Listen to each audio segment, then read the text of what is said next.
we have a buyer. They're moving into their new home. It's beautiful. And they're wanting to know, how do I pick out furniture for this space? Maybe they have furniture, maybe, they're, scaling up. But how do they decorate? How do they scale? This is a really broad question.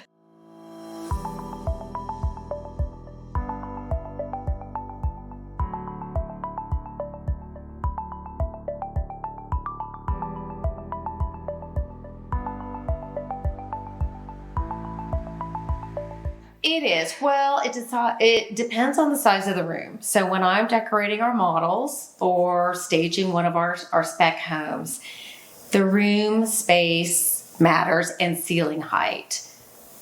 The bigger the room, I like bigger, chunky furniture. Rugs. Rugs help separate space. A larger room, you want to go with maybe a 9x12, not an 8x10. Get bigger, chunky furniture. Big lamps, taller lamps.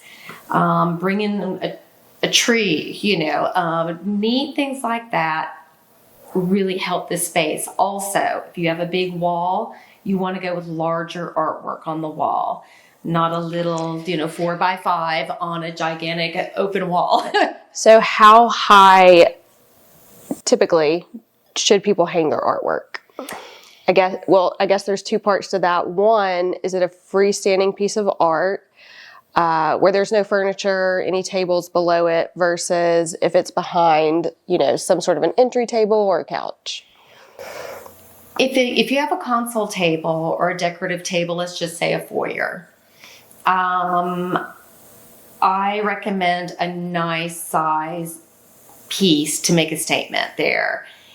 And it's very important not to do it too close to the table, a few inches up. Again, it depends on ceiling height. Sometimes you can separate between the table and the ceiling for the lower ceilings. But if you've got a high ceiling, you want to pull the vision up and maybe make buy something tall. But only like how many inches should the bottom of the artwork be or mirror above the table? I would say probably about 6 inches. Okay. 6, 7, 8 inches above. Okay. Yeah, you don't want a big open gap space. Okay. Yeah. Another tip, mirrors.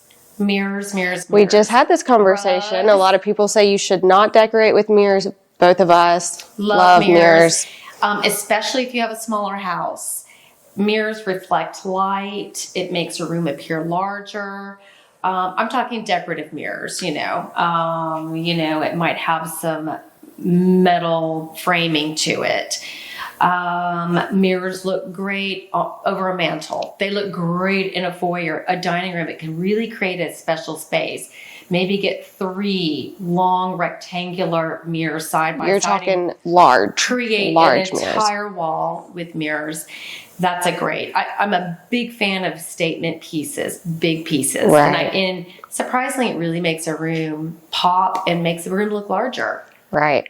I used to be guilty, and I really do try to do better about this, but I used to be guilty of buying just a bunch of items that were too small until you realize that you really have to have that scale to make the statement that you're talking about. Exactly. Don't be afraid to buy large artwork pieces, large mirrors. It makes a huge difference.